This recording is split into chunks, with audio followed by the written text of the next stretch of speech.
going to just repeat what I've already said before moving forward.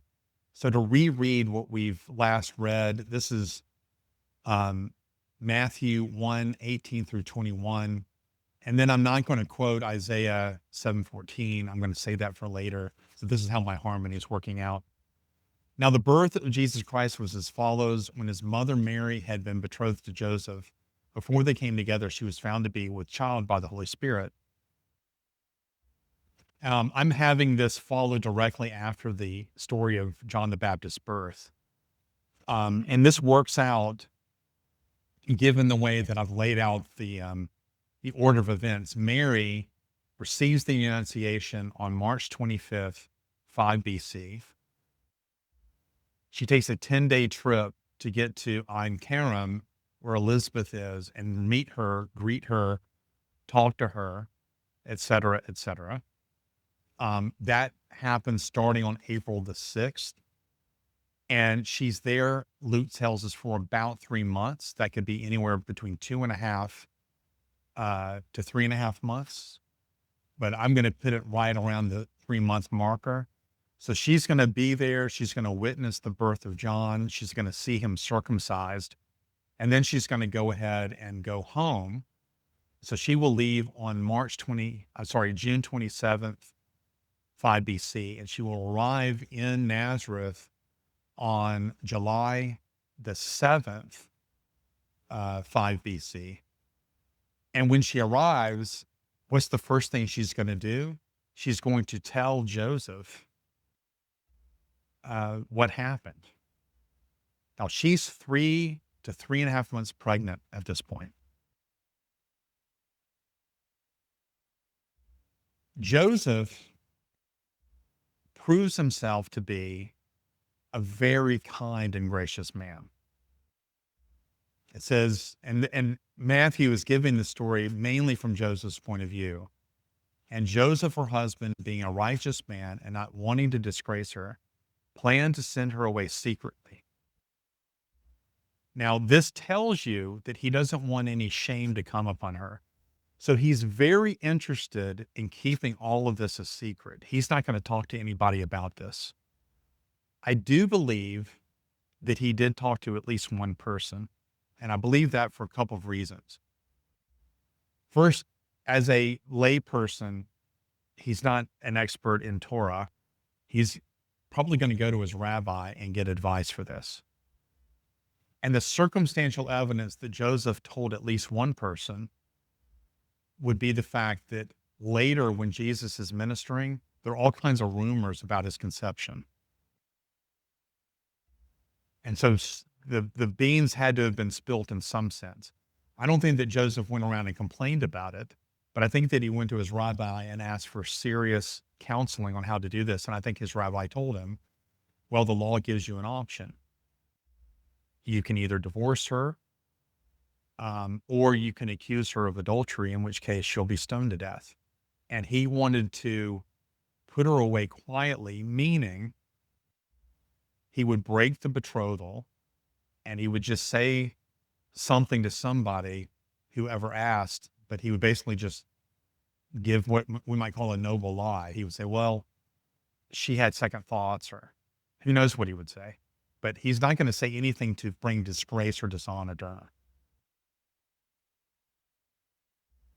But when he had considered this, behold, an angel of the Lord appeared to him in a dream, saying, Joseph, son of David, do not be afraid to take Mary as your wife, for the child who has been conceived in her is of the Holy Spirit.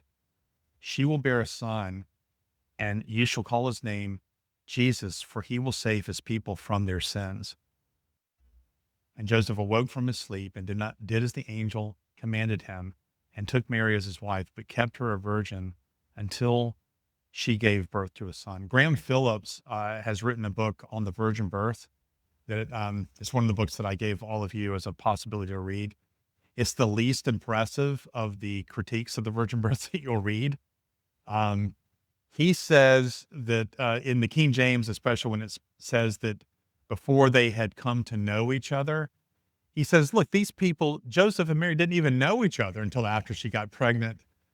And so he comes up with this scheme that the true father father of Jesus is one of the sons of Herod, and that Joseph of Arimathea was a brother of Jesus who took Mary to England after Jesus' death.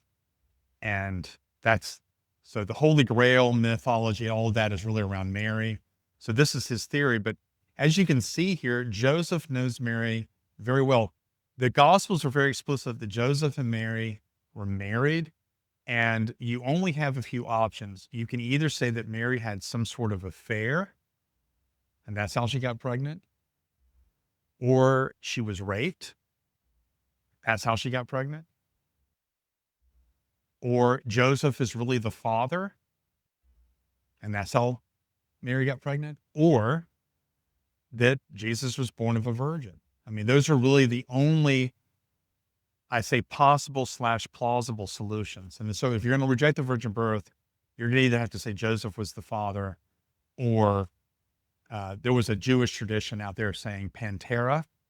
I don't know if y'all heard this story, but a Roman soldier named Pantera raped Mary. And this is why the Jews will later say to Jesus, "We are not born of fornication." They are accusing Jesus of being a bastard. That's really what they're calling him when they say that. So how does this get out? I think the rabbi, this is me reconstructing, right? I don't know. But the rabbi raised some questions about Jesus' conception at some point in Jesus' life. And those questions took on a narrative. And as all of you know, things, once the ball starts rolling, people cook up all kinds of stories in their head. And the Jewish Talmud actually does accuse, it does postulate that Mary got conceived because she was raped by a Roman soldier. However, our text says very explicitly in Matthew that it's of the Holy Spirit that Jesus is born.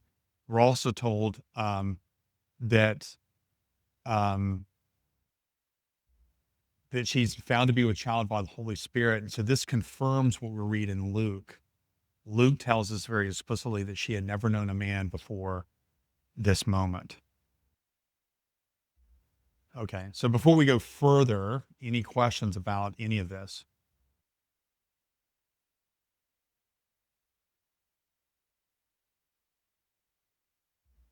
Now we run into one of the great Bible difficulties.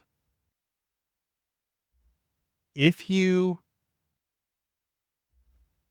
talk to a person who has the highest view of Scripture, short of believing in its full inspiration or inerrancy, and you say, "Why do you not believe in the inerrancy of the Bible?"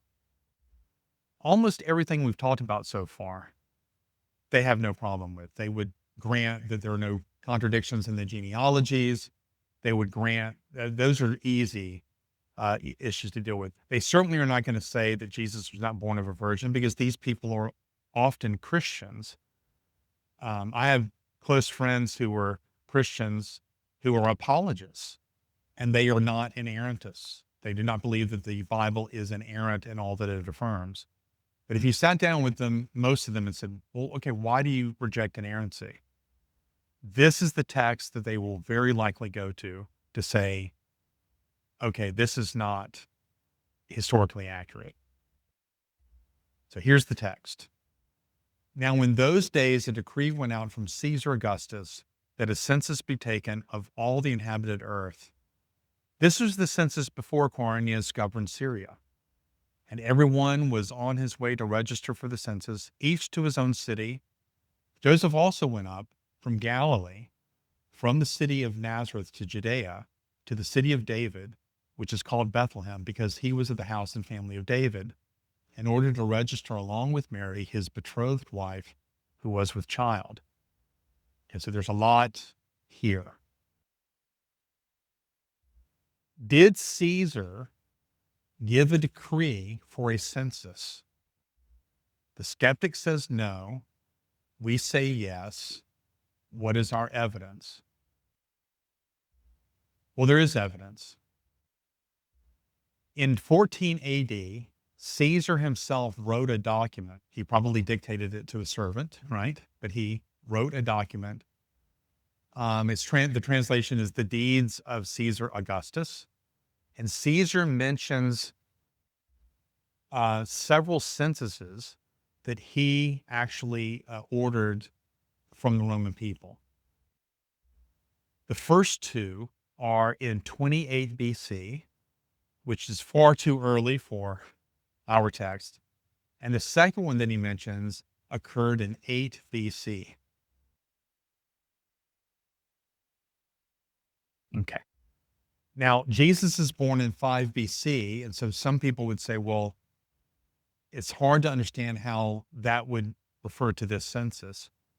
But as all of you probably know, travel was slow in the ancient world, even with Rome and its roads. In the fullness of time, Jesus was born. He was born at the perfect time. And among the many things that was occurring at the time was Rome was building roads to connect its empire. And so it made it very easy for missionaries to take this gospel message to everybody. But despite the fact that Rome had such good roads, news traveled slowly. Bureaucracies are slow today. Imagine how they were then. And so it's going to take a minimum of a year or more to implement a census on this scale. Now, some people would say, well, Herod himself, he is his own king. He is he's the king of the Jews. Judea is not under the auspices of the Roman Empire. It's governed by an independent king. But you got to remember who gave Herod his power? Rome did. And Herod himself had to get Caesar Augustus' approval of his being king of the Jews after Caesar defeated Antony. He had to actually go back through the process because who was Herod closer to? Antony or Octavian? Well, he was closer to Antony. And so he had to make sure that there was no indication whatsoever that Herod may be disloyal to Octavian. So Herod had to give him assurances of his loyalty to Caesar. Caesar is not going to just let Judea do whatever it wants. Herod is king, to be sure, but he is a puppet king. Okay? He's dangling at the bottom of Caesar's string. He does what the emperor tells him to do. Also, we have to remember that according to Josephus, near the end of Herod's life, Caesar actually had members of the royal household of Judea swear fealty, swear their loyalty to Caesar. In fact, the leadership in Judea actually had an oath that they took. And in order to implement all of this and to make all of this official, it would make sense that you would have a census. And so even if we had no record of a census, it makes all the sense in the world that Herod himself would have wanted to engage in a census because he's about to die and he wants to make sure his house is in order. And so in 8 BC, when Caesar gives the order of a census, it makes all the sense in the world that Herod would want to have a census of his own to conform to Caesar's census. But in any case, whether he wanted it or not, he was going to have to do it because Caesar said so. And he's going to have to do what Caesar says. Now, there is another wrinkle here. There was a war that occurred in 7 BC called the Homenna-Densian War. The Homenna-Densian War took place in Syria, just north of Judea. The man who led the campaign against the Homenna-Densians was Quirinius. He was a general at the time.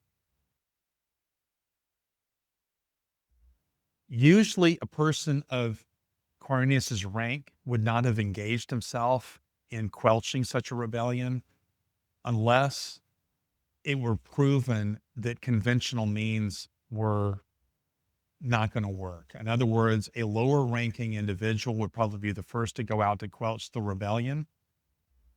And if that didn't work, they would bring someone of far superior rank and military authority to quelch this rebellion, which means that the Annunciation rebellion probably it was going on for about a year before Quirinius got involved.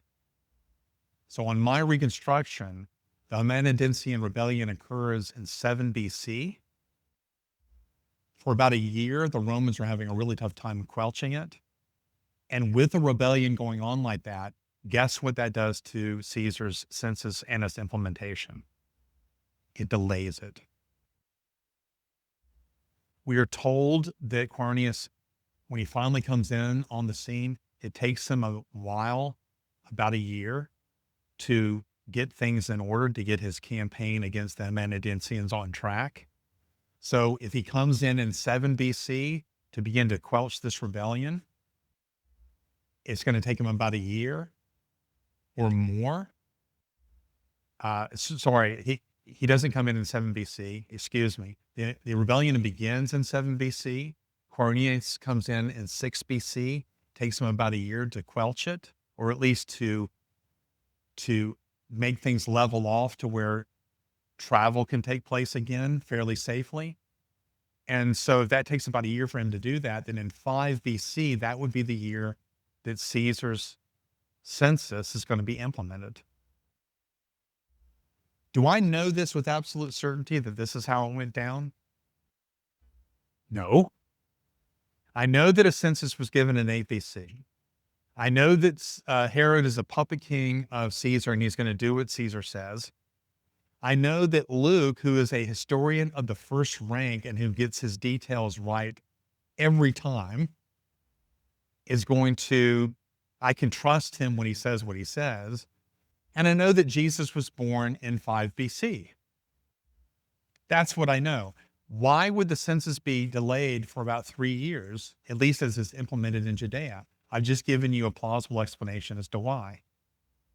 There was a rebellion. Quirinius had to go quelch it. It took him about a year to do so, and he didn't begin campaigning until after about a year after the rebellion took place. Please raise your hand if you don't understand my reconstruction.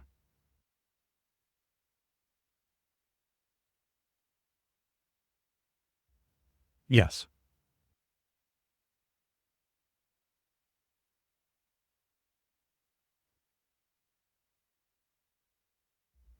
Very good question. My reconstruction is that if the order for the census is given in the fall of 8 BC, which is probably true, it's going to take about a year for the outlying regions to actually organize and implement the census.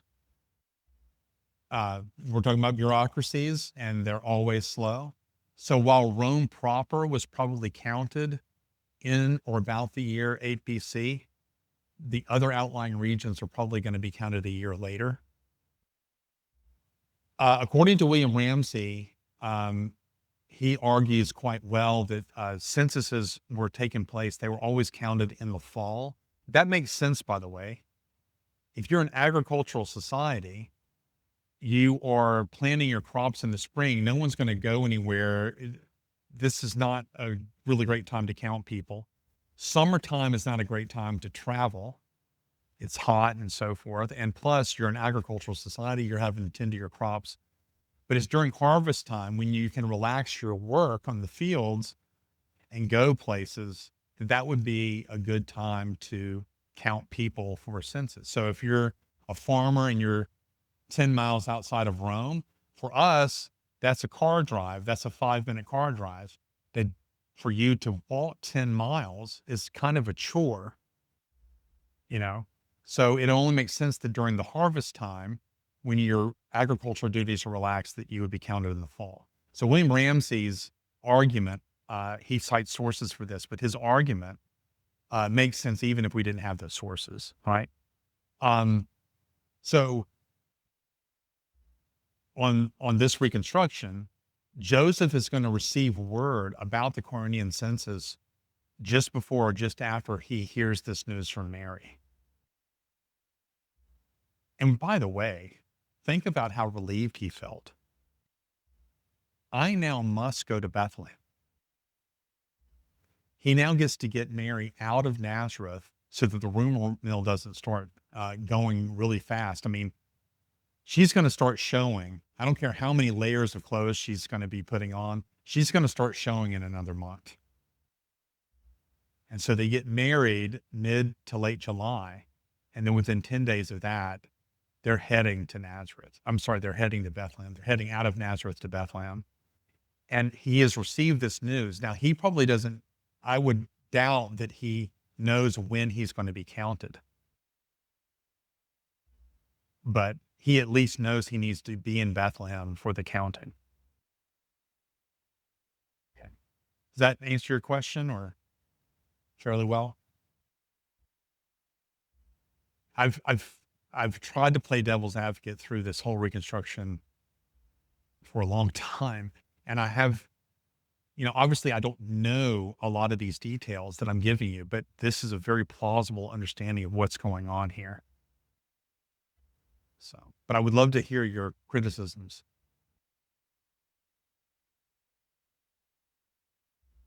Okay, as you're thinking about the possible criticisms of this view. The other issue is my translation. This census was before Quirinius governed Syria. Could somebody here read what you are translating the text as in your whatever text you're using? I can take you to mine. I can take you to the New American Standard.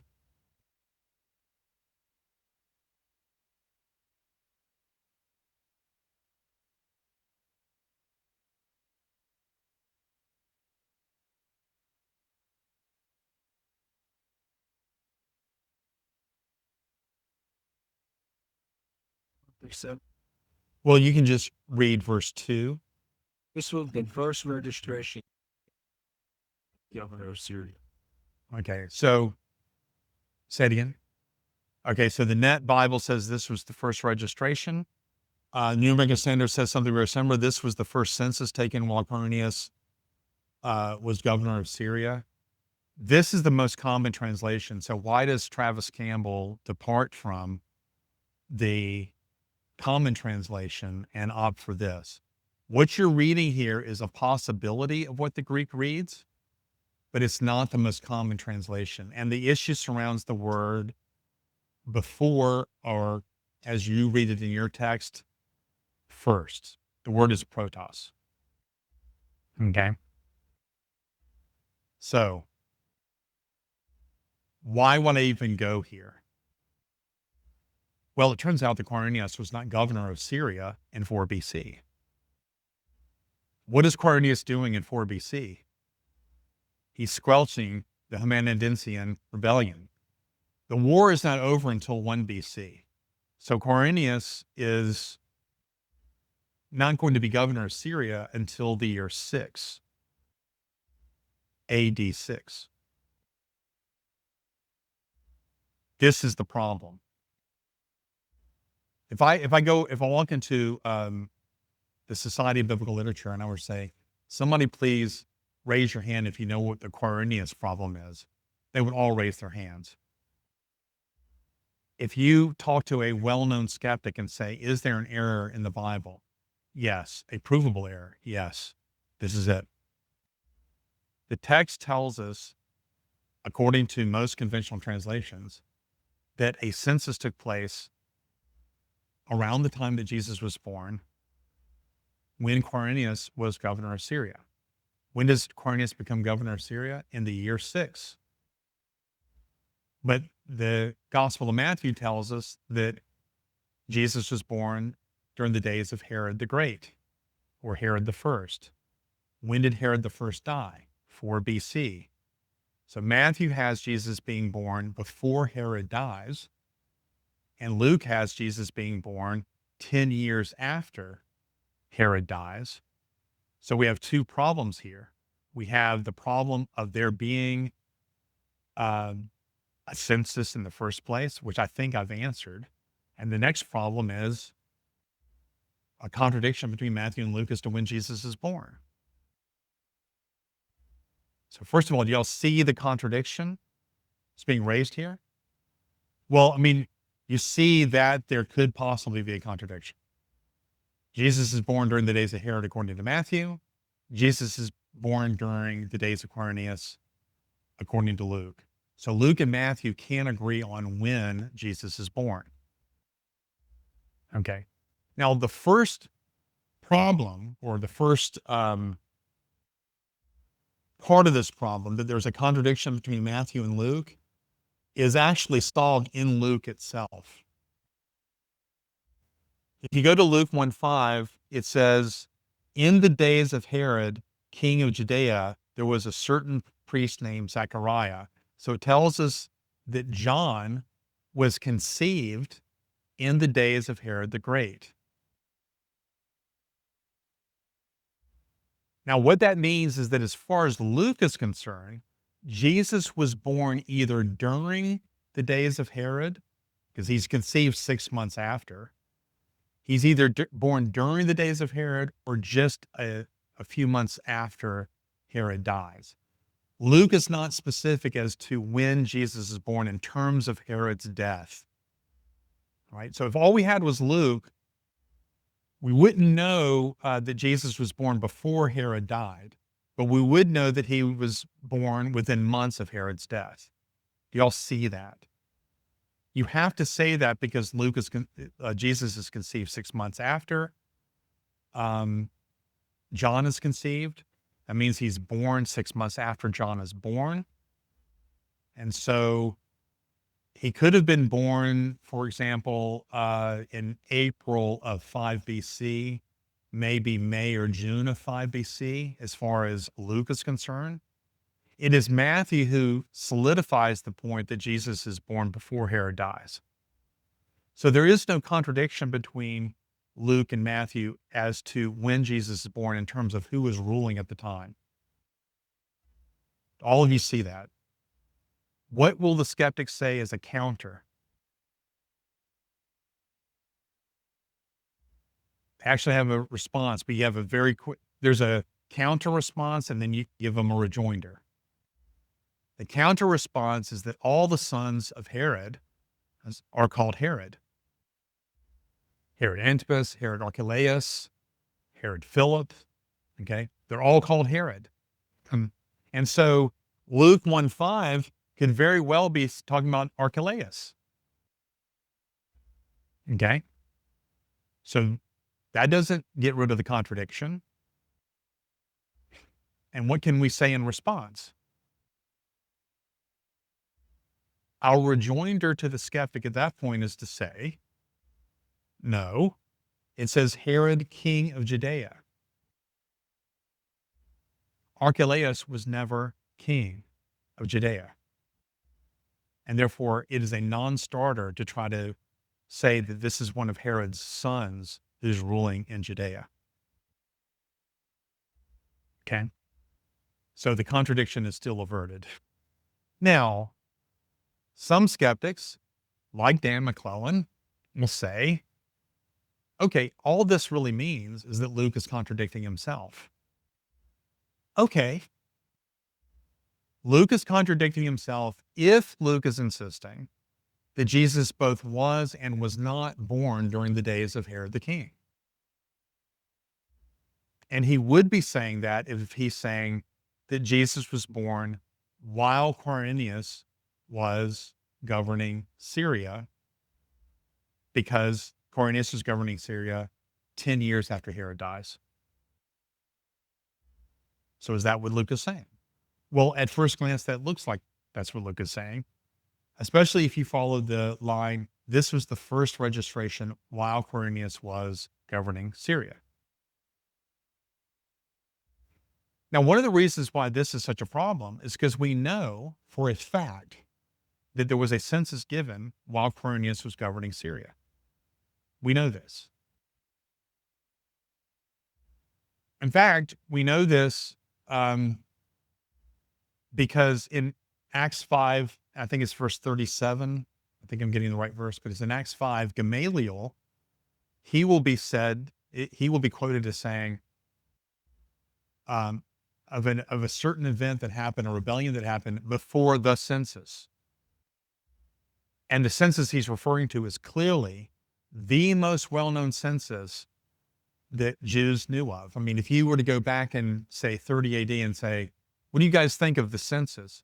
They would immediately talk about the census of AD 6. That's the one that they would talk about. Why? A lot happened in those days. The year 6 is one of the most important years in Jewish history. It's one of those years that people don't really talk about because we've been so accustomed to reading things through the grid of the New Testament. We rarely take ourselves back in time and think about what's really going on at that time and how they were thinking. What happened in the year 6? In the year 6, Archelaus is deposed. He is removed from office. He is fired. And he basically has to go into a kind of exile. He has so mismanaged Judea. When Herod dies, the territories are split into 4 parts. For example, Herod Antipas will take Perea and Galilee. And so he's the son of Herod that we know the best. But Archelaus, the son of Herod, who was given the creme de la creme of Herod's territories, he was given Judea. He mismanages this place big time. And so he's fired. He is sent into exile. And who replaces Archelaus? Another son of Herod? No, a procurator of Rome. A Roman procurator, a Roman governor is going to go and actually start handling those territories. He will actually reside in Caesarea. This is very interesting. The procurator will spend most of his time in Caesarea, but he manages affairs in Jerusalem over Judea. So the Sanhedrin is now answerable to him. And one of the consequences of this is that the Sanhedrin is no longer allowed to put someone to death. That is now against the law. Now, some of you say, wait a minute. We just read in John 10 where the Jews picked up stones to stone Jesus. And we know of other indications or times in history where the Jewish Sanhedrin stoned people to death. In fact, a very famous example is James, the brother of Jesus. He's stoned to death at order of the Sanhedrin. What are you talking about? It was outlawed. Yeah, it was outlawed. They broke the law.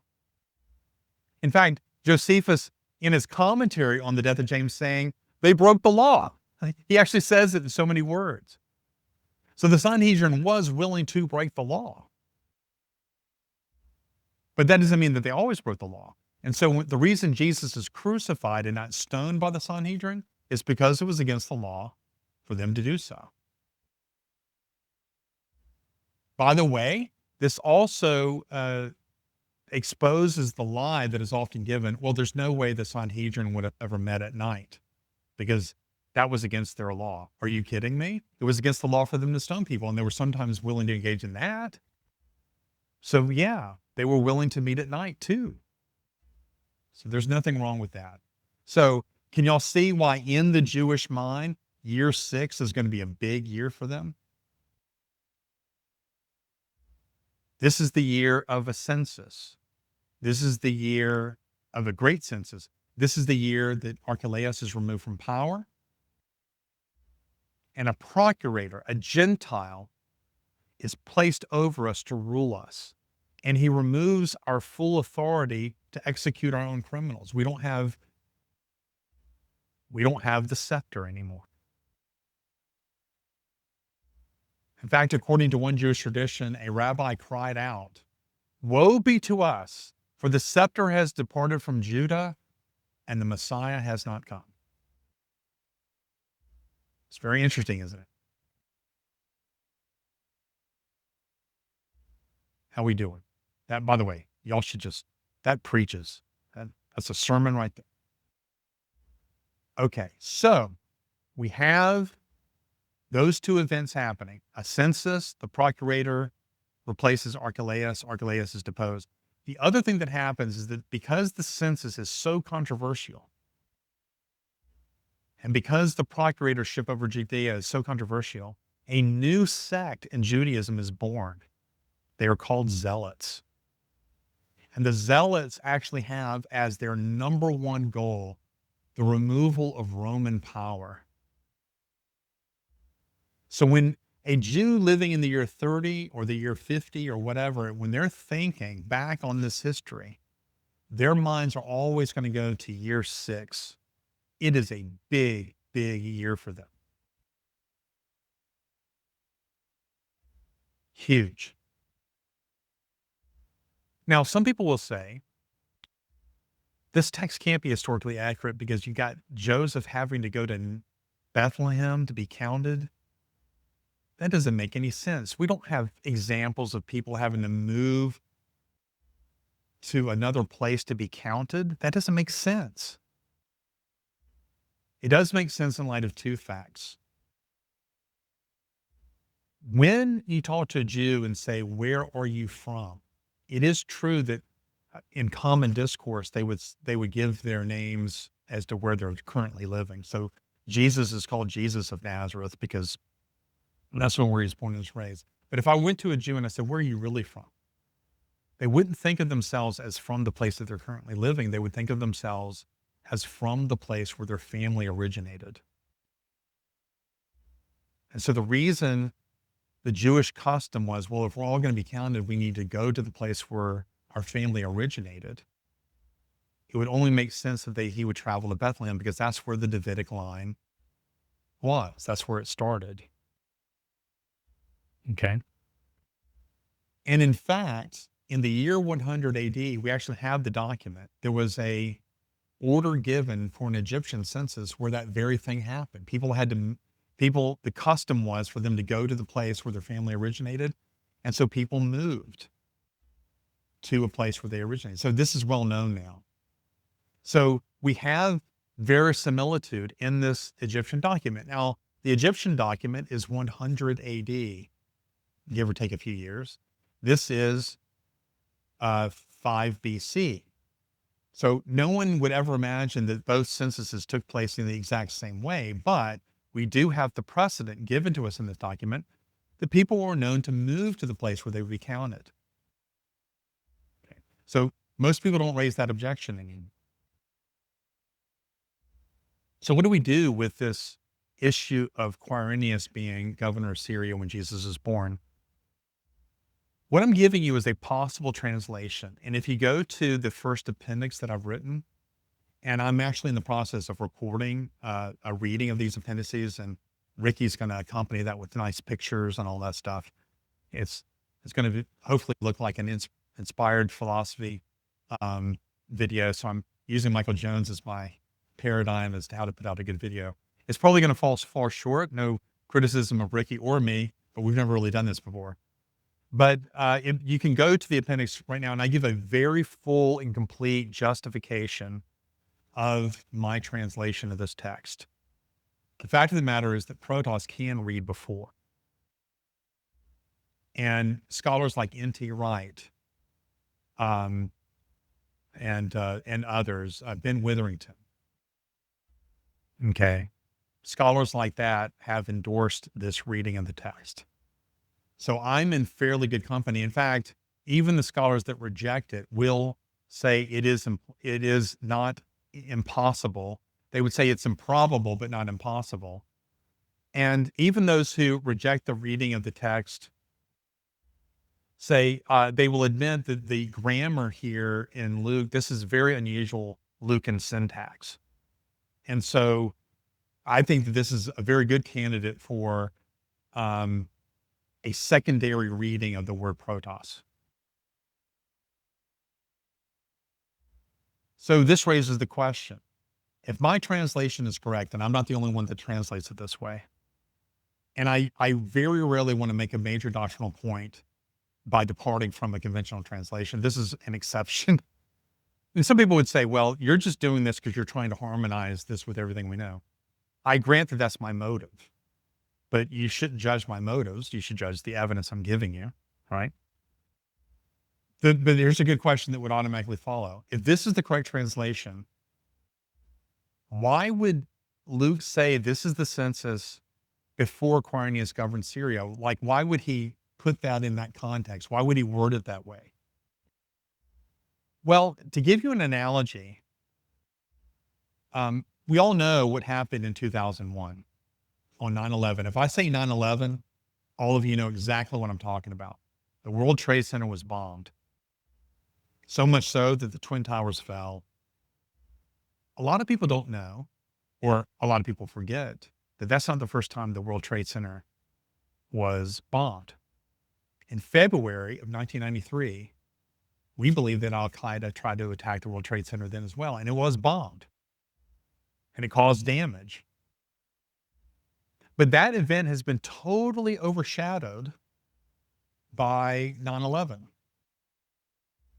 So what if what if I'm living in the ancient world and I don't have dates the way we have them now, and I'm looking at all of you and I say, back when the World Trade Center was bombed before 9/11, or before the one that all of you know about. It's this kind of analogy that I think you should take to this text. Luke is saying, this is the census that took place before Quirinius governed Syria. He's saying it's before the one that all of you know about. It's the one that you're all familiar with. There's that one that happened in 86. This one happened before them. So I think that that's what Luke is saying. Now, if you agree with this translation, the problem disappears automatically. There are other ways to reconcile the text with the idea that Jesus was born in 4 BC or 5 BC. But I think this is the easiest, simplest, and it involves the least amount of conjecture. Okay. So, questions about this?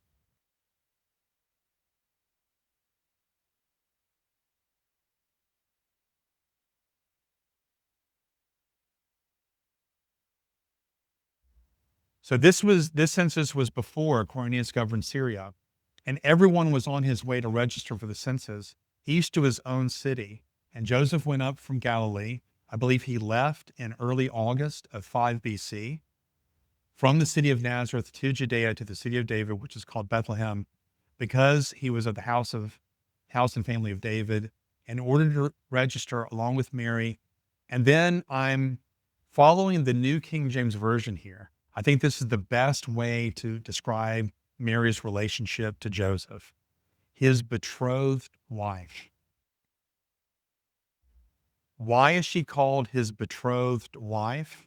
Well, we know that they're already married because Matthew tells us that they were married before Jesus was born. And incidentally, a lot of people will go to Luke, this text in Luke 2, to say this is proof that Jesus was conceived out of wedlock and that Jesus was born to Mary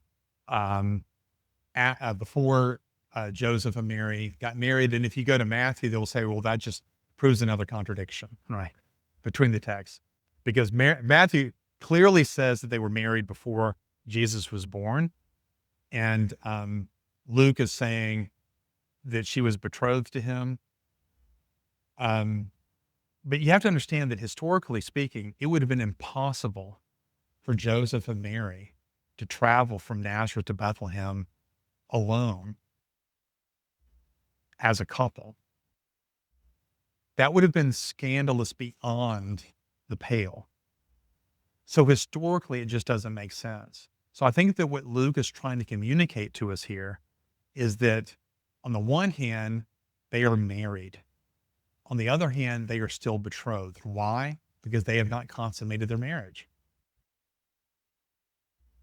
So in a sense, they're still in the betrothal state of their marriage relationship because it's not consummated yet. Now, how long do they stay in Nazareth? Most reconstructions of the Christmas story have Mary and Joseph arriving in Bethlehem. Sorry, how long do they stay in Bethlehem? Most people say they leave Nazareth and go to Bethlehem. It's almost like Mary is in labor pains as she's entering into Bethlehem.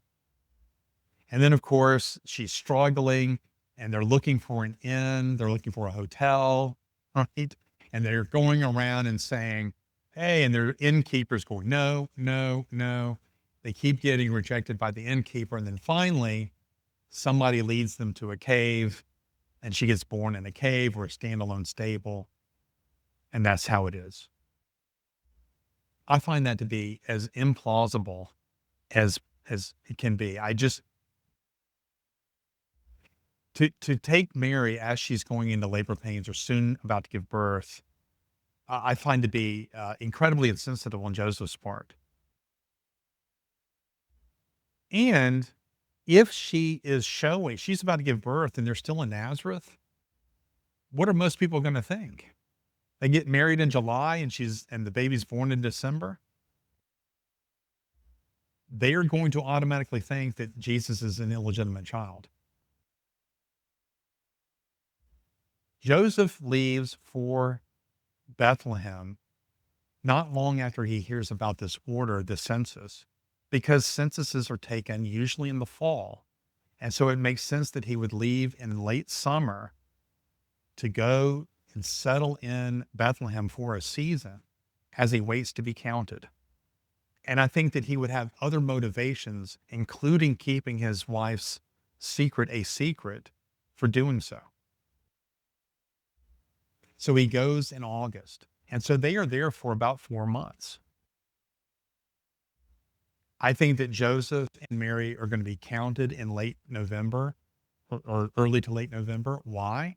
Because uh, Herod's territories were divided into 4 sections. So you had Judea, which is Archelaus' section. And then Herod had a sister named Salome.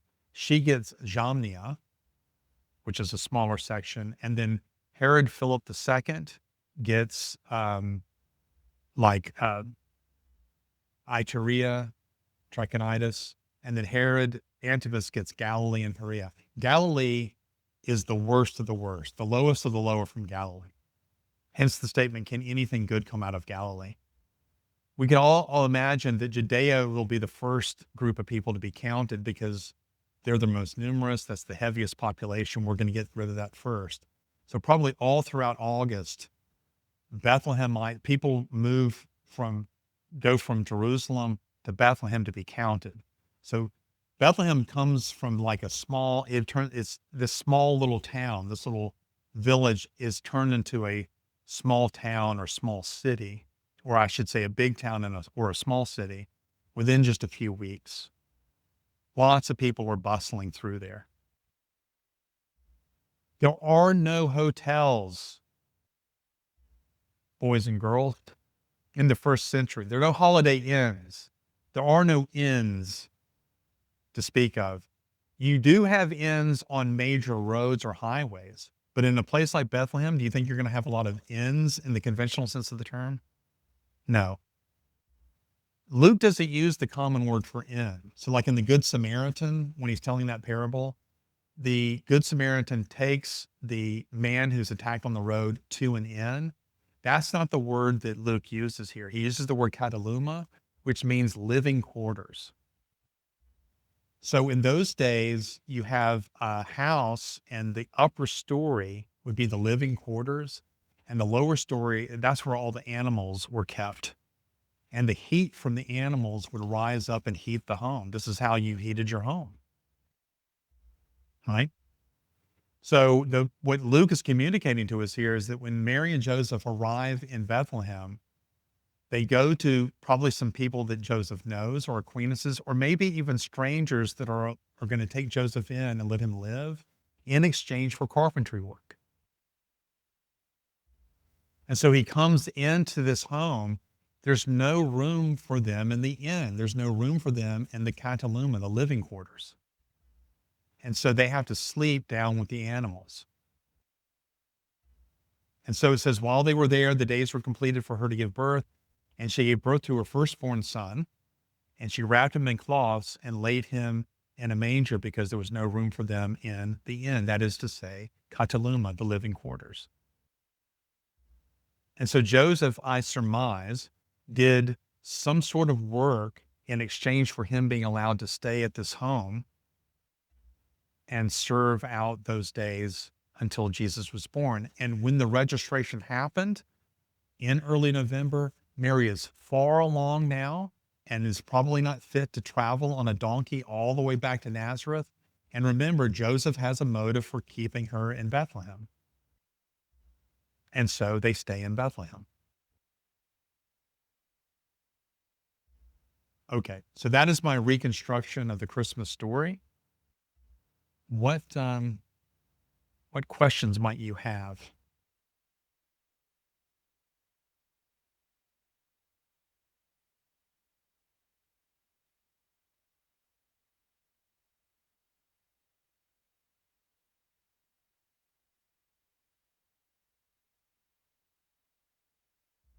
Sure. Right. So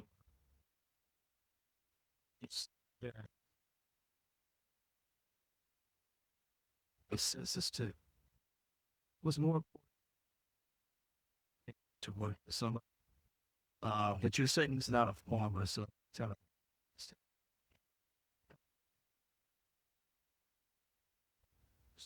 He is a carpenter, so he would be an example of an exception of the principle. The principle is we're living in an agricultural society, and so our censuses are going to take place late summer through the fall. Why? Because we live in these are agricultural people. That doesn't mean that everybody there was a farmer, but since the principle is that we're an agricultural society, we're going to establish by principle that the census is going to take place in the fall. That means that people that do other kinds of work will be counted too. Now, it will be easier for them to leave their work. And if Joseph was a farmer, he would have been stuck in Nazareth until the exact time when he needs to be counted. So he would have traveled down there, made inquiries. When do I have to be counted? That sort of thing. And then he would have gone back to Nazareth and waited until the time he was going to be counted. But because he's a carpenter, he's flexible with his living and the way he can make money. He can actually afford to leave his land because there's no land to leave and go and do the bidding of the emperor. Tegan. Jesus is not a prophet.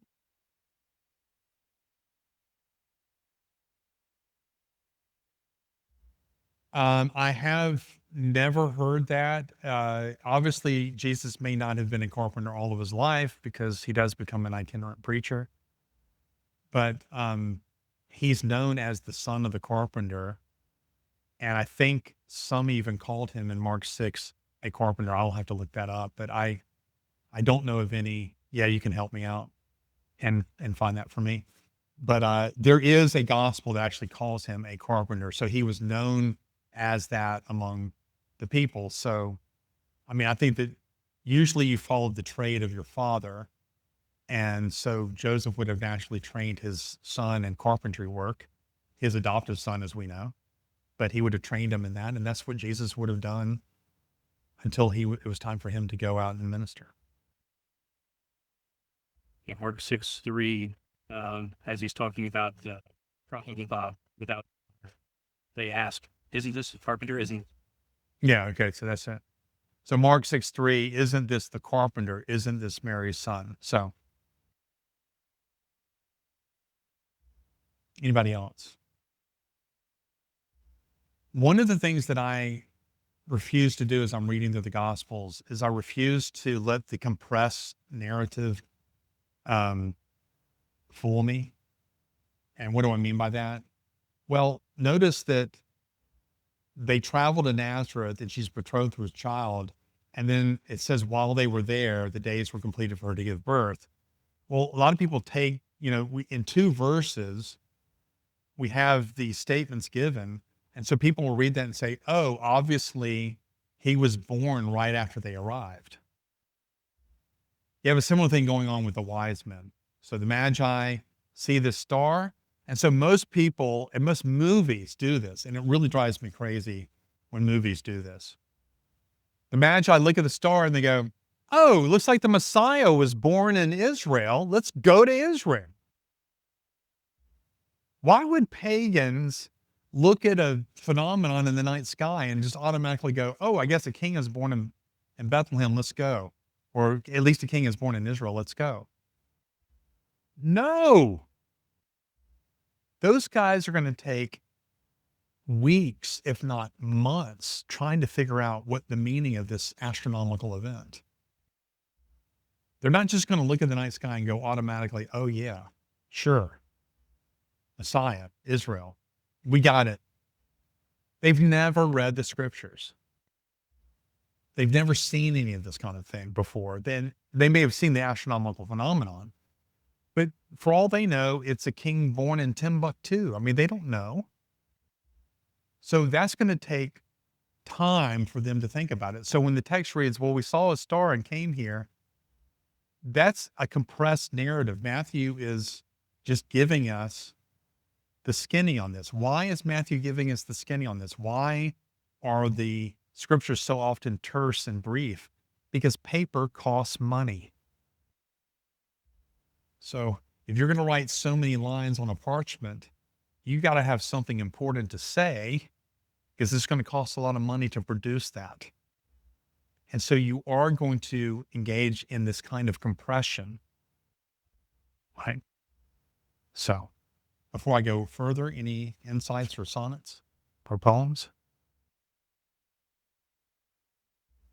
Now, this is where I break in and I give you Matthew's statement about the virgin birth. So hence the ellipses.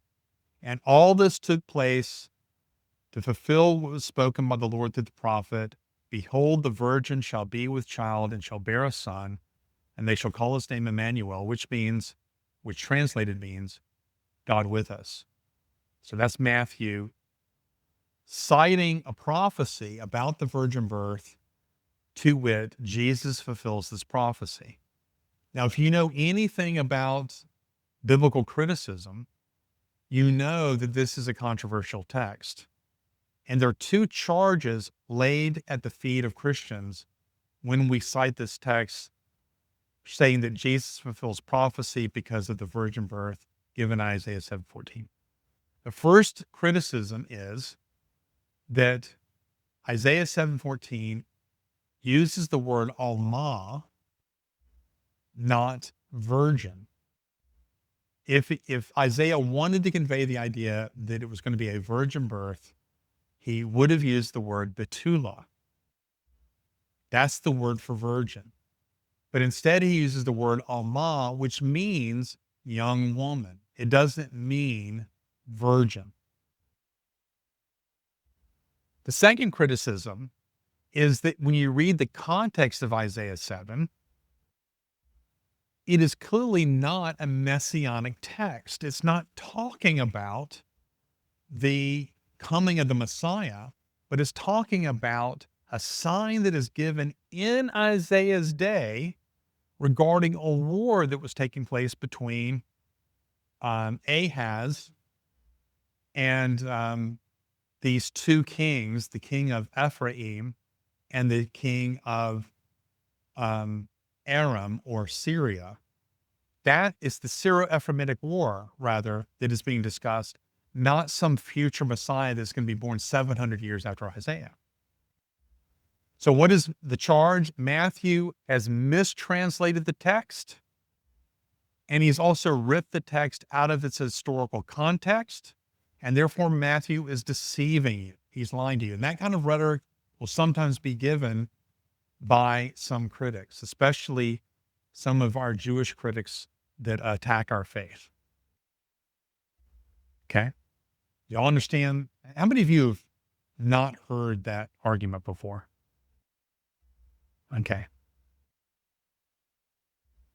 In my commentary, I make this point. Some critics of Christianity have gone so far as to say that Matthew's blunder is alone proof that Jesus could not have been born of a virgin. And even that Christianity itself was a false religion. Vincent Bugliosi, do y'all know who Vincent Bugliosi is? Very famous individual. He was the district attorney of Los Angeles, and he is the one that put Charles Manson away. And he wrote a very famous book called Helter, Skelter. Helter Skelter was the apocalyptic vision of Charles Manson. And some of you are like, no, that's a Beatles song. Well, you're right. Charles Manson believed that the Beatles were inspired by God and that they are the new foursome, the four gospels. And two of the names are biblical, right? Paul and John. And then Ringo and George, those are the four gospel writers for this new era that we're entering into. And they're giving us a gospel message through music. And so the Manson cult would sit and listen to the White Album over and over and over again to hear the divine messages that are coming through with it. And Charles Manson believed that he is to implement Helter Skelter. What is Helter Skelter? I will actually start the race war between the blacks and the whites, but I got to show Blackie how to do it. And so he murders two wealthy white families, one being Sharon Tate, and her husband is the famous producer director, and his name has just left me, and I apologize. But they go into the home and they kill Sharon Tate, and on top of just murdering an innocent woman who people just admired, and she was actually up and coming in her movie career, beautiful woman. She was pregnant at the time. And so this was a great tragedy. And then they murder another family a few weeks later. Unfortunately, Blackie didn't learn, the black community didn't say, oh, it's time for us to go kill all the white people. Now, some of you might say, well, if Charles Manson is right about that, if all the black people are dead, what's going to happen to Charles Manson? He was white. Well, Manson believed that he was the Messiah. And so his cult was going to go into a mountain. Manson, on top of everything else, was a racist. Blackie is going to conquer the world, but Blackie doesn't know how to rule himself. I kid you not. And so they need a Messiah. Guess who? Me, the Messiah. I'm going to actually rule over this new world order that is created where it's almost all black people and a handful of white people. And some people said, I love this plan and I'm proud to be a part of it. And so that's the Charles Manson plan. So Helter Skelter was his plan to create a new world order. And Bugliosi, I read this book when I was a senior in high school. I was just like, it's one of the scariest books I've ever read because it was like, this really happened. And Bugliosi is, in my opinion, one of the smartest individuals I've ever read. He actually has a 1,600-page book on the Kennedy assassination. And while I've read a good chunk of it, he's a conventionalist. He believes that Oswald acted alone. That theory is becoming less and less plausible as the days drone on. But I have such a high respect for him. I don't dismiss it altogether because I have, Bugliosi has spent a lot of research writing on this. A few years after he wrote his book on the Kennedy assassination, he wrote this book on the divinity of doubt. And it's his defense of agnosticism.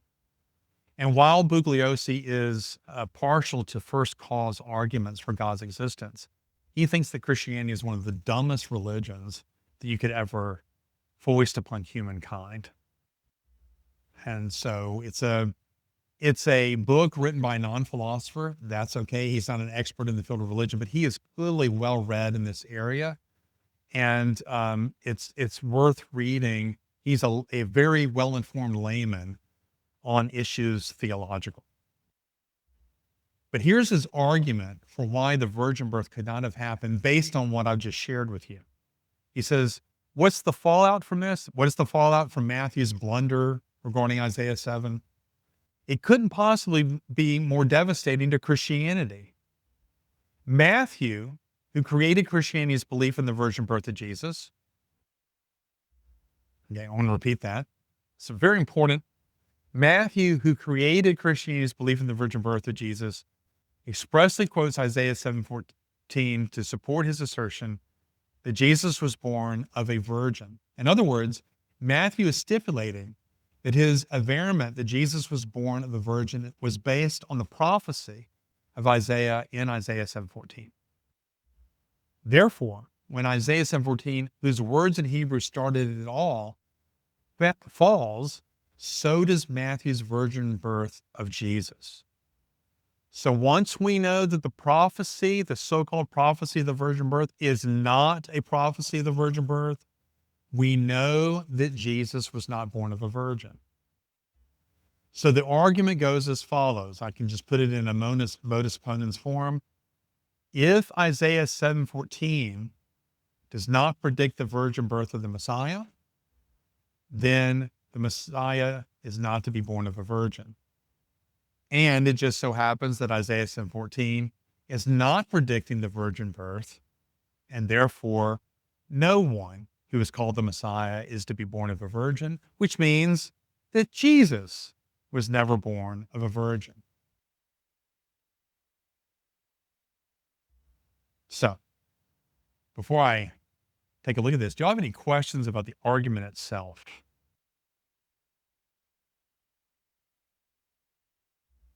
Incidentally, some of you are reading books that are arguing against the virgin birth.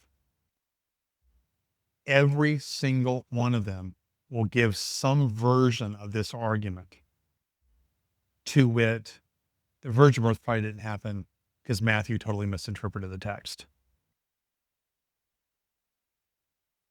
Also, that's to his. Tovia Singer gives it.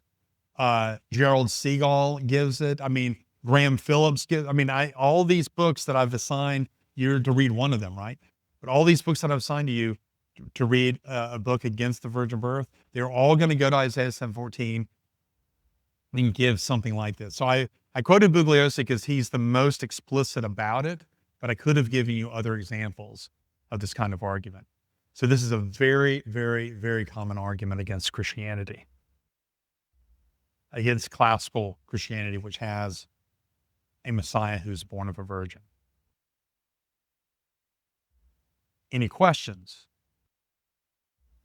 I don't know how to steel man the argument more, but I'll try if you throw something at me. Do y'all know what I mean by steel man? A straw man is when you take someone's perspective, and a straw man is when you create a figment of their perspective and you distort it. And then you attack that and say, see, I've won.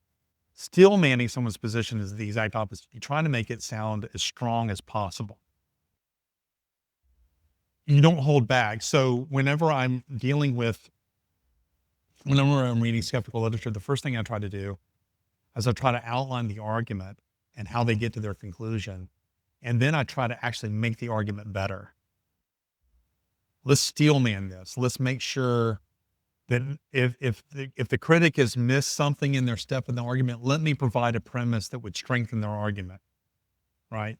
Let me make it as solid as possible, because that's the one I want to attack. I don't want to attack a flimsy version of it. So you have a question? By the way, we're in questions now and or statements about the argument. We're not in a critique. We're not critiquing just yet. Yes.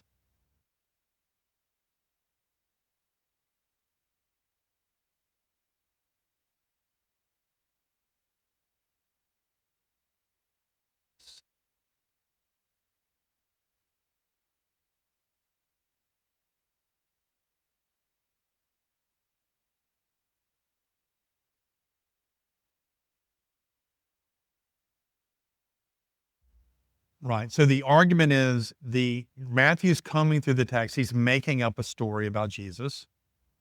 And you have to understand that there's a broader context here. If you were to go to any one of these critics and say, who wrote Matthew? They'd say, who knows? When was Matthew written? Probably 80, 85, who knows?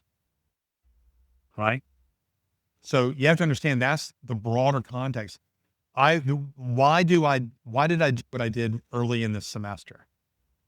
I did all of that background work because that is really the grid through which I'm reading these texts. But of course, just because I made the case for you doesn't mean that your typical skeptic or critic is going to say, oh yeah, well, Travis Campbell says so. So I'm still having to deal with these arguments, even as I've set up my own context for reading the passages, right? So that's the context through which they're reading this. So whoever Matthew is, he's making up a story about Jesus' virgin birth. And so what does he use for inspiration? Prophecy. And so what we have is Matthew combing through the Old Testament and making up a story about Jesus based on these misreadings of the text. So it's a double error. On the one hand, he's misinterpreted the text, and on the other hand, he has made up a story that's historically inaccurate. Yeah. Yes. So you see your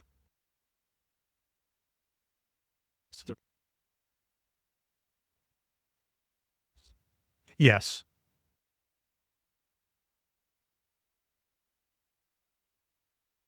so Yeah. So Matthew, I think I watched the same thing you watched because Tovia Singer says Matthew is called the most Jewish of the gospel, of the four gospels. He should be called the most anti-Semitic. I mean, after all, it is in Matthew's gospel where the Jews say, "Let the curse be on us for crucifying this man."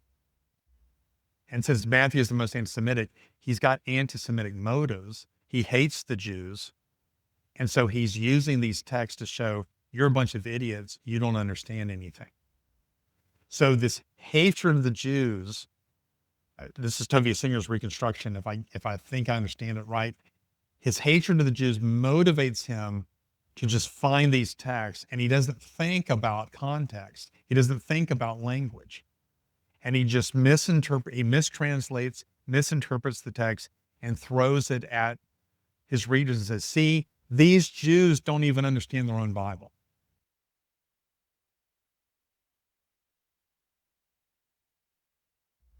Okay. Now, what can we say as a response? So now we're in critique. Yeah. just as a point of fact, it's incorrect to say that Matthew uniquely creates this. We need one. Said it in multiple places. Makes it very any technical whatsoever. So if I were to be generous, at best you might be able to say something about who puts that verse. He was making the soul thing. Yes. And how many times does Luke quote Isaiah 7:14? Not at all. He never once. That he does. In check. Right. He says this he mentions this as a virgin birth. He even has this language of betrothed wife, or it's a betrothal situation, implying that they've never come together. He says both explicitly and implicitly on multiple occasions, this is a virgin birth. Luke may be alluding to Isaiah 9, where he says, a son will be born to you. He will be the son of the Most High. But there's very little reason to think he's alluding to Isaiah 7. He's not quoting it. So it is at best plausible speculation to say that he's alluding to Isaiah 7 in his text. Here's a second question.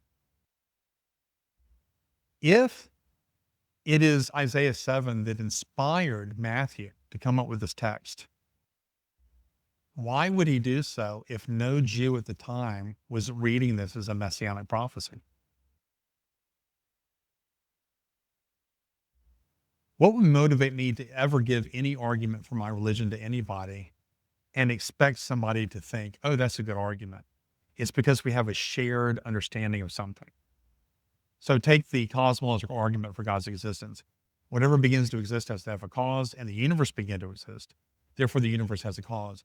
What is the shared understanding I have with my interlocutor?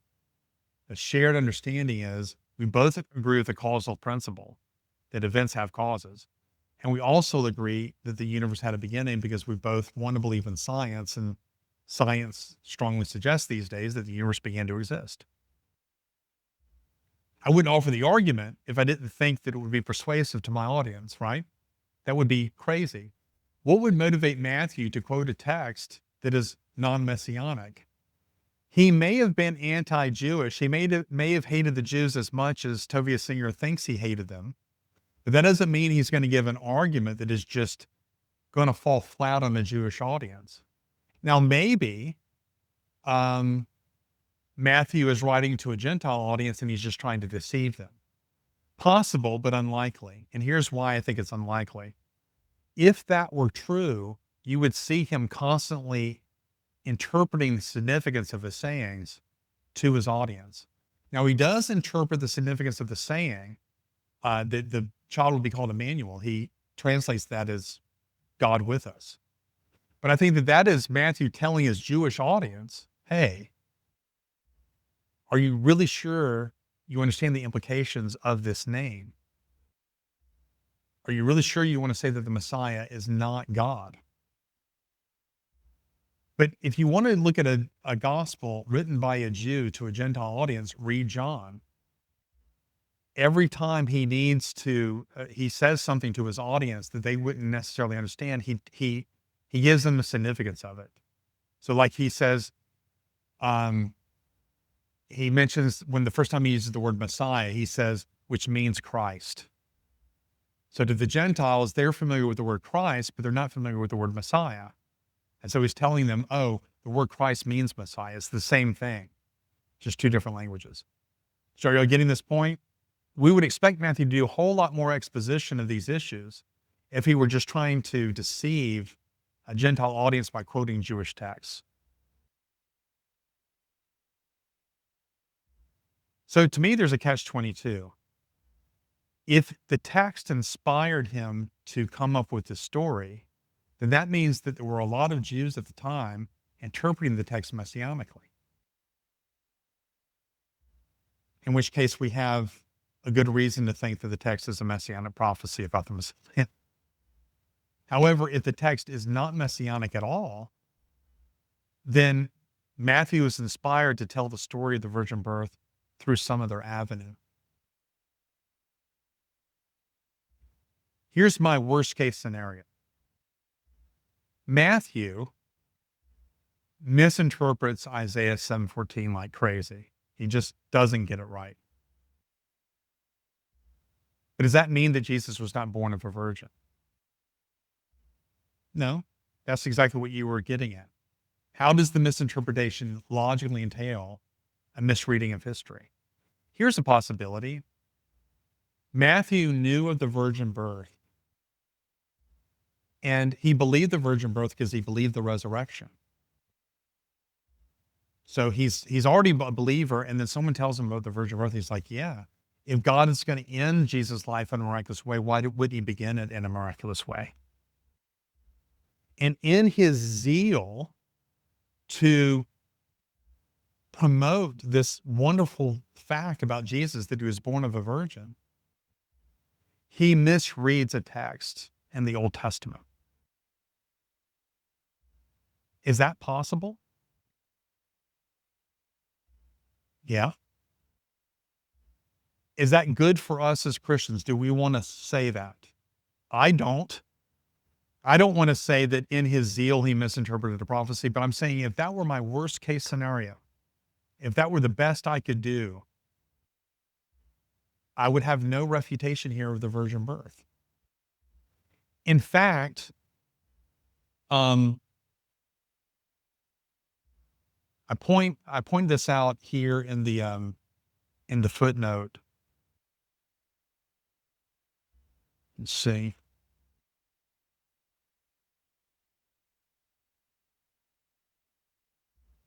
I say, second of all, most New Testament critics believe that Luke, who had no knowledge of Matthew's gospel, was working off an independent tradition distinct from Matthew's source while constructing his birth narrative. And so once again, we see that the virgin birth did not necessarily begin with Matthew. Indeed, Luke did not cite Isaiah 7:14 to prove the virginal conception of Christ. Thus, it is at least possible that the tradition of a virgin birth preceded anyone's ever utilizing Isaiah 7:14 to vindicate it.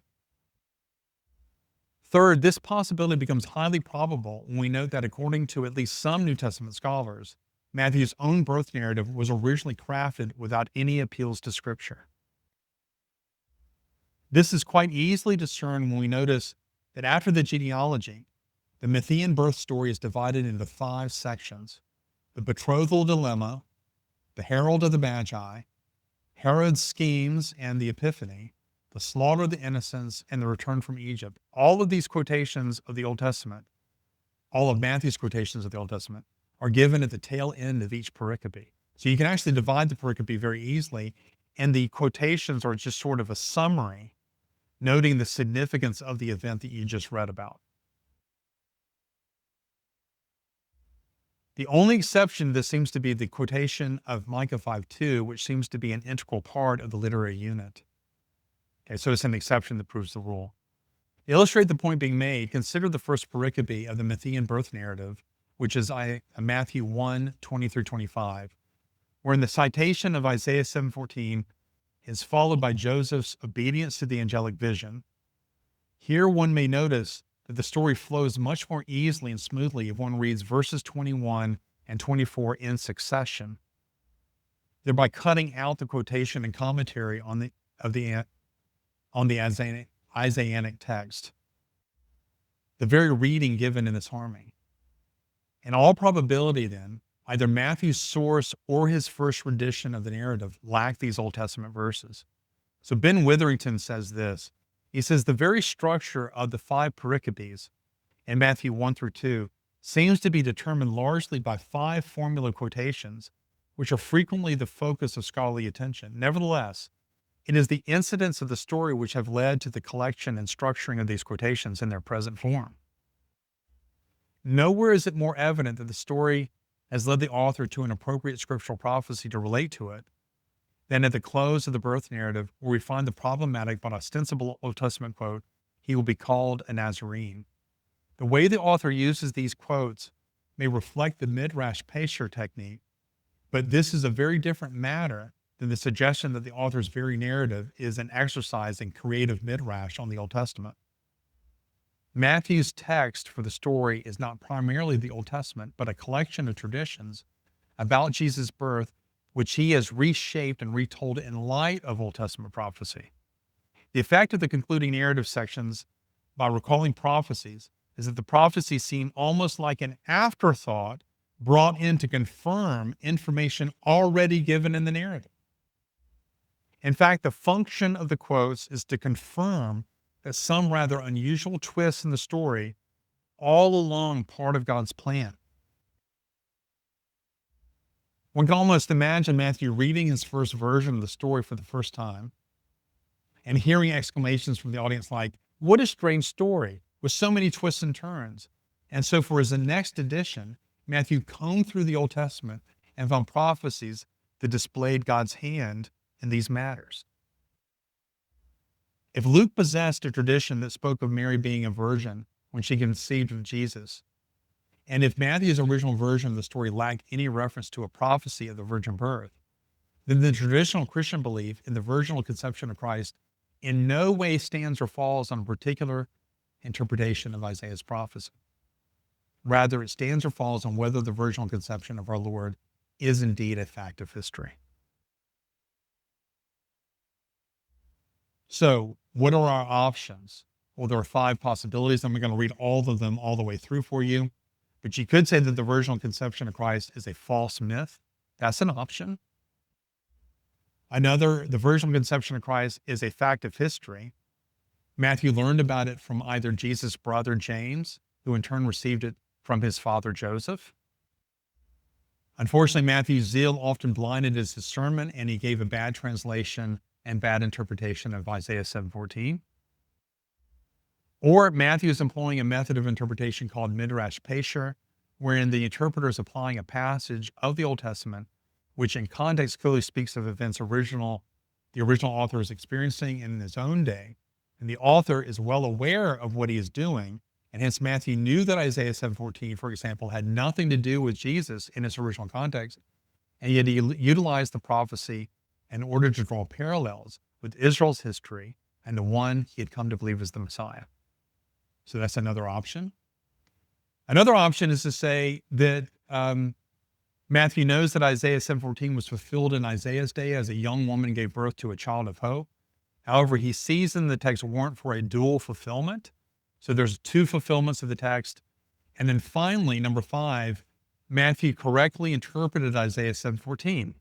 So he recognizes an historical fact. Jesus was born of a virgin. He comes to the Old Testament. He sees Isaiah 7. He says, yeah, Jesus literally fulfilled that. Jesus is the only one who fulfilled that. And Isaiah was predicting the coming of a virgin-born Messiah. Now, if you are a Christian, if you want to be a traditional Christian, the last four options are available to you. You can't be an inerrantist and hold to all of these views, but you can be at least a basic mere Christian who wants to believe in the virgin birth. You can have any of those four options 2 through 5. You can hold to those options. If you want to be an inerrantist, as I am, your options are really the last three, and really the more plausible ones that are consistent with inerrancy are 4 and 5. And that leads you to ask, Travis, where do you stand on this? I am number 5. I believe that Matthew correctly translated it and he correctly interpreted. Prove it. No, I'm not going to prove it today. In our course, Christ and Prophecy, trust me, we will get into that in great detail. I actually delivered a paper on this issue at the Apologetics Conference last fall. So I've done a lot of work in this, and I've been convinced that Jesus literally fulfills this prophecy. But I don't think that in order to show you that Jesus was born of a virgin, I have to demonstrate that the prophecy is true. In fact, I think you first have to show that the virgin birth happened before you can expect it to even be possibly a fulfillment of prophecy. Or else you get into this catch-22 thing where Matthew read the prophecy and then made up the story in light of the prophecy. No, let's first vindicate that it actually happened, and then maybe he interpreted it correctly. But if the common view is that he misinterpreted it, then you can't say that the prophecy inspired his belief in the virgin birth. He didn't get the story from Jewish prophecy. So that is my take on that. Do y'all have any questions? Yes. Dr. Campbell, do you think it's possible that you could hold one of those? Yes. Yes. So you could say, absolutely doing everything. Option number 3, very common saying. I think that in fact, my version is a combination of 3 and 5 myself. And mainly, it's not the Isaiah 7 text that does it for me. It's he shall be called a Nazarene. That text, and also his quotation of Hosea 11:1 is also a good indication that he's engaged in Pesher interpretation. So I just don't know why this is a problem for you. I mean, if you have a problem with that, then you have a problem with every Jewish rabbi that made commentary on the text in the first century and beyond, because they do this sort of thing all the time. Which are they all? He's doing this all. And Tobias Singer cannot accuse Paul of ripping him out of context either, if in his day he's engaged in this method of interpretation. And so when we get to Christ and prophecy, we are going to have to get into what's going on in Second Temple Judaism. How are they engaged in the text? What do they do? Can you give me examples of rabbis that do this sort of thing? Oh yeah, we can give all kinds of examples. And so once you understand this broader historical context in which Matthew is writing, the idea that he's just ripping text out of context willy-nilly is fiction. I mean, it's just a bad critique of Matthew. But what are we playing here? We're playing the game of worst case scenario. And even if I had to go with number 2, that he's ripping it out of context, he doesn't know what he's talking about, that only means that his zeal got in the way of precision, or his zeal got in the way of some truth. And I would have to reject the full inspiration and authority of the New Testament on that. I would have to say, well, Matthew made a blunder. But that doesn't mean that the virgin birth didn't happen. So, anybody else? I would say, what you said, such. He's watching the Bruce Hall. Yeah. About the story. Mm-hmm. Yeah. The story disappeared. Right. Reading the heart seeing that Toby seen. It's not even option. Right. You know, but it's Toby Singer comes across as somebody who wants to steel man the Christian position before he critiques it, but it's very deceptive. And I mean, I saw him. And this is really funny. This is where we've gone way over time. I'm going to finish this point, and then we're going to end.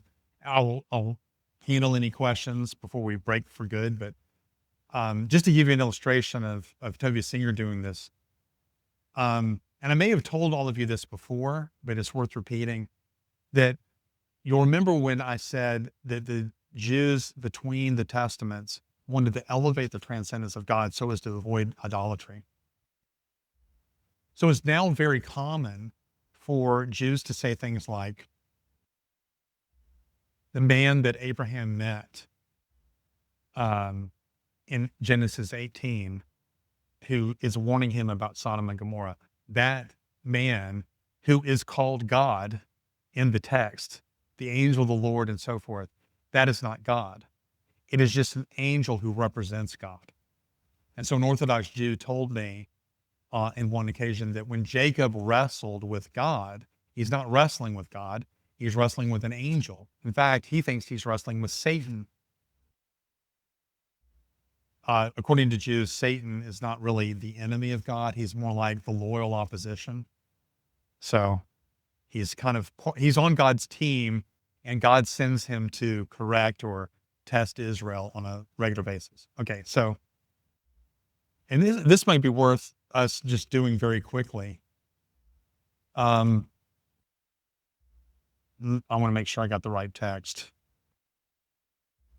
So Toby Singer is addressing this issue because he's addressing the two powers of heaven motif. And so he said, let me make sure I got this right.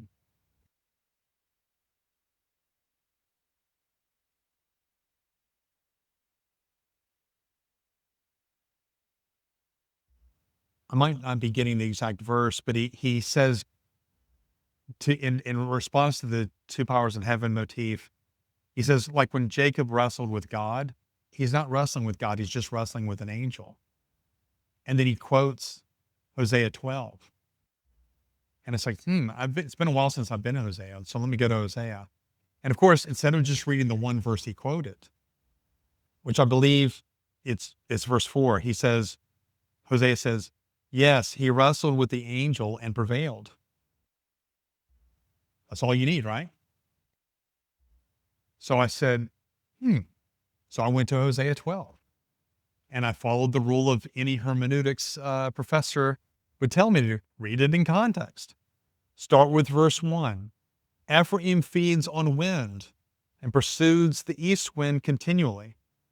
He multiplies lies and violence. Moreover, he makes a covenant with Assyria, and oil is carried to Egypt. The Lord also has a dispute with Judah and will punish Jacob according to his ways. He will repay him according to his deeds. In the womb, he took his brother by the heel, and in his maturity, what did he do? He wrestled or contended with God. Yes, he wrestled with the angel and prevailed. He wept and sought his favor. He found him at Bethel, and there he spoke with us. Even the Lord, the God of hosts, the Lord is his name. So who does he wrestle with? He wrestles with the angel. Even the Lord, the God of hosts.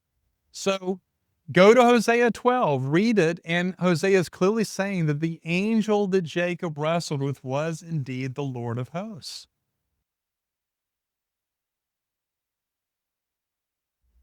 So, I mean, you're accusing Matthew of ripping a text out of context, and then you tell me to just go read Hosea 12:4, and you'll know that it's just an angel and nothing more significant than that. It's like, give me a break. Okay. I do want to address one more issue, and we're going to do the star tomorrow. So for those of you that are excited about Palm Sunday is tomorrow, and we're talking about the Christmas star. That's perfectly in season, right? But The other question that you need to ask is, well, where did Matthew come up with the story? And he either came up with the story of the virgin birth through Jewish influences, like prophecy, or through Greco-pagan influences. And it is very common for you to hear that Matthew made up the story of the virgin birth, Luke made up the story of the virgin birth by going to these ancient Hellenistic texts. And so here in the Harmony, I quote none other than Davies and Allison. These are two critical scholars, and they've written what a lot of people will call the best critical commentary on Matthew that you can find. And I've already quoted Dale Allison before to you. Remember, he calls himself a crypto deist. Okay, so he's not orthodox in any conventional sense of the term. And so they say this: if Isaiah 7:14 does not of itself suffice to explain the Christian story of Jesus' origin, there is no scholarly agreement as to what might. The pagan parallels so often listed, such as the fertilization of the mothers of the pharaohs of Ammon, Ios being quickened by Zeus's breath, the beginning of Dionysius by Zeus, the supernatural origin of Romulus, son of Mars, the conception of Alexander the Great in the womb of his mother before the consummation of marriage, the fathering of Plato by Apollo. All of these are of contested worth for a couple of reasons. Conception without a male element in some form, parthenogenesis, in the strict sense, does not seem to be attested. Beyond this, in the narratives which breathe such a Jewish atmosphere as do Matthew 1 and Luke 1 through 2, one prefers to seek for analogies in Judaism. Here too, however, the proposed parallels are of uncertain meaning. The possibility of impregnation by angels was believed in, but this notion can have had little to do with our canonical infancy narratives, at least in the present form. The bizarre story of the miraculous conception and birth of Melchizedek at the end of some manuscripts of Second Enoch, albeit intriguing, may be of relatively late origin. Also, it neither has to do with a virgin, nor does it mention a divine agent. None of the proposed parallels, either pagan or Jewish, seemingly accounts for the story we find in the New Testament. Because of this, some have considered the possibility of an historical catalyst. If, for instance, Mary did indeed, as both Matthew and Luke have it, conceive in advance of her marriage to Joseph, this potentially embarrassing fact might have been given a supernatural interpretation with Isaiah 7:14 in mind. The story might also have arisen as a response to polemic about Jesus' origins. Or if one is predisposed to find a genuine miracle in the birth of Jesus, appeal could be made to the idea of a family secret. Mary, who kept all these things, pondering them in her heart, could be the ultimate source of the account of Jesus' extraordinary entry into history. But the proposal raises difficult problems of its own, even apart from the question of the miraculous. Right. So where do most New Testament scholars land on where these traditions of a virginal conception of Jesus come from? Similar to the modern consensus as to how to explain the facts surrounding Jesus' death, burial, and empty tomb, and postmortem appearances, belief in the resurrection, and so forth, most scholars are agnostic as to how to explain the development of the virgin birth stories. Now, what I go on to argue is that the virgin birth story, therefore, passes the criterion of dissimilarity. And I find this fascinating. If you can't locate the inspiration for where Matthew got this story or where Luke got the story in either pagan parallels or prophecy or Jewish tradition, where do they come up with the idea?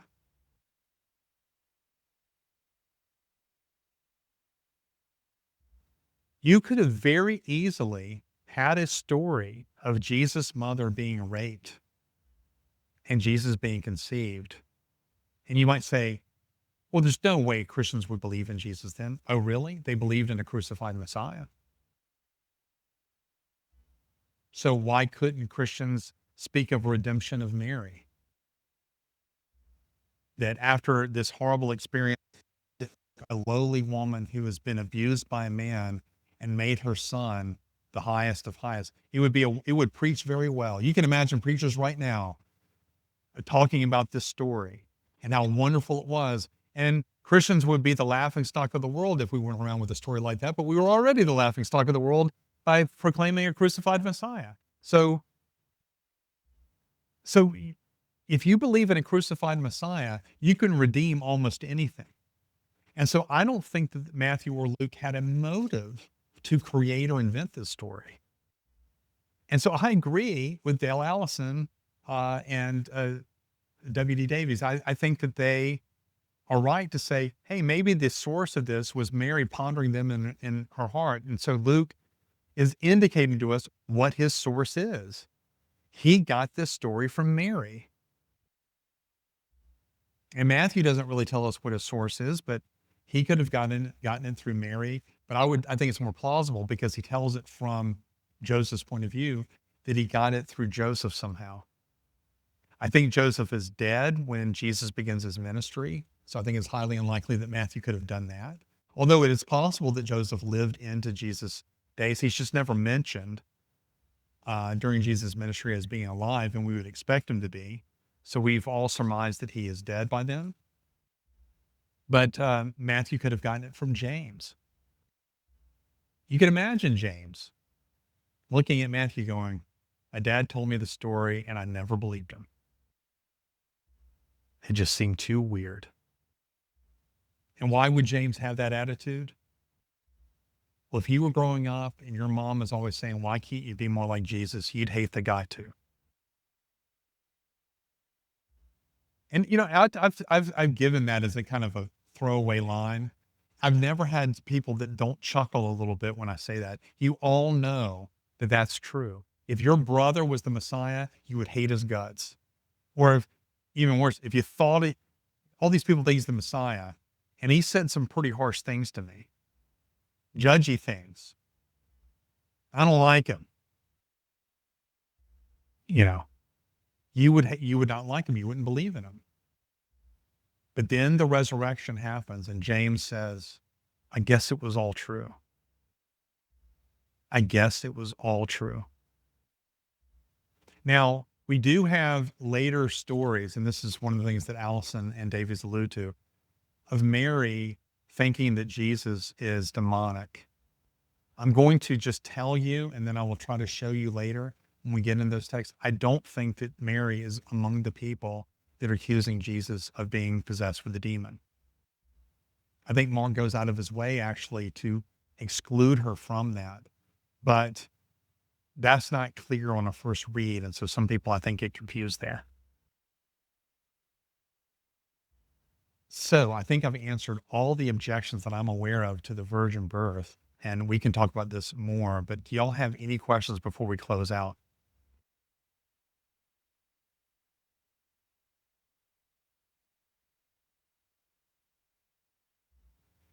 All of them are Christian. So J. Gresham Machen wrote what I think is the definitive book defending the virgin birth. And Machen is the founder of Westminster Seminary.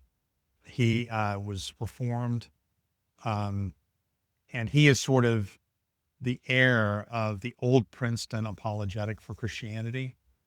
And in 1932, he wrote the second edition of his book on the virgin birth came out. And in that book, he answers literally every objection that I've ever heard. And I mean, maybe there's one or two that he missed, but Machen starts off the book very interestingly. He starts not with the Gospels, but he starts with the second century church fathers. And one of his arguments is, if it didn't happen, why was it so easily and widely accepted with no exceptions in the early church? And this actually exposes further the lie that our manuscripts were altered and things like that. We wouldn't, if our manuscripts were altered to make it look like a virgin birth later, but the original text didn't read that, you wouldn't expect a universal consent among the fathers that Jesus was born of a virgin. And we think the Apostles' Creed was probably written mid to late second century. And that would betray a very wide consensus among Christians that our Lord was conceived in the womb of a virgin.